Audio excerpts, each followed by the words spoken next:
Since the beginning of this war, the Hamas and Islamic Jihad terrorist organizations have been systematically abusing civilian population and infrastructures in Gaza for their terrorist activities against the State of Israel. This includes Hamas' massive network of underground tunnels which go under towns, hospitals, mosques, schools, and UN facilities, and are used by terrorists to command attacks, store weapons, and hold Israeli hostages captive. It also includes hospitals across the Gaza Strip, which have been repeatedly infiltrated and weaponized by Hamas and Islamic Jihad, and where terrorists' tunnel shafts were found.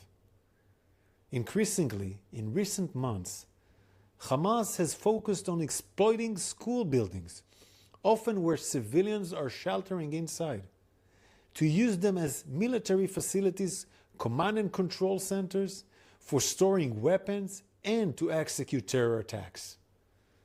Over the last few weeks, our intelligence has been closely monitoring an active Hamas and Islamic Jihad military facility, where approximately 24 Hamas and Islamic Jihad militants were operating.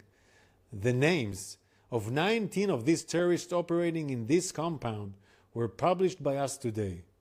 We also have intelligence indications that the terrorist Ashraf Judah, Islamic Jihad's brigade commander of the central camps, was at the compound.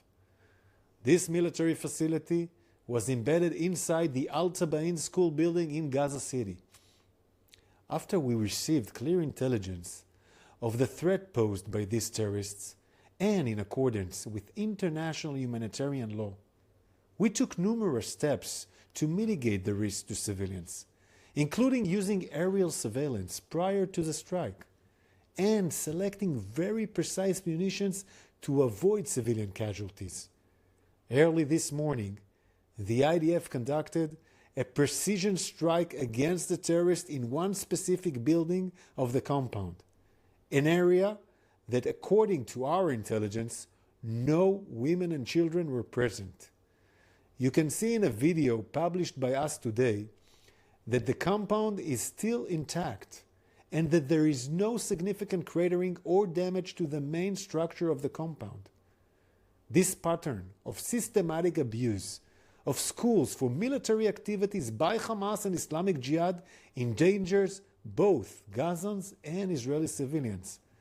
It must be condemned by the international community. Following the strike, the Hamas-run Government Information Office in Gaza published an unverified casualty count, which was then shared around the world. These figures do not distinguish between combatants and non-combatants, and they do not match the information held by the IDF. Yihya Sinwar, the mastermind behind October 7th, the day where Hamas brutally massacred innocent Israelis and started this war, and the man last week appointed as Hamas political leader, stated himself that a higher Palestinian death count helps Hamas in its war goals. Where Israel sees harm to civilians as a tragedy, Hamas sees harm to civilians as a strategy. The IDF will continue to operate in accordance with international humanitarian law in order to dismantle Hamas military capabilities and in order to bring back home all our 115 hostages, men, women, children, and the elderly, who are being held in captive for over 300 days in horrific conditions. We are operating to create the conditions to bring them back home. We call on the international community to do everything they can to fulfill this goal.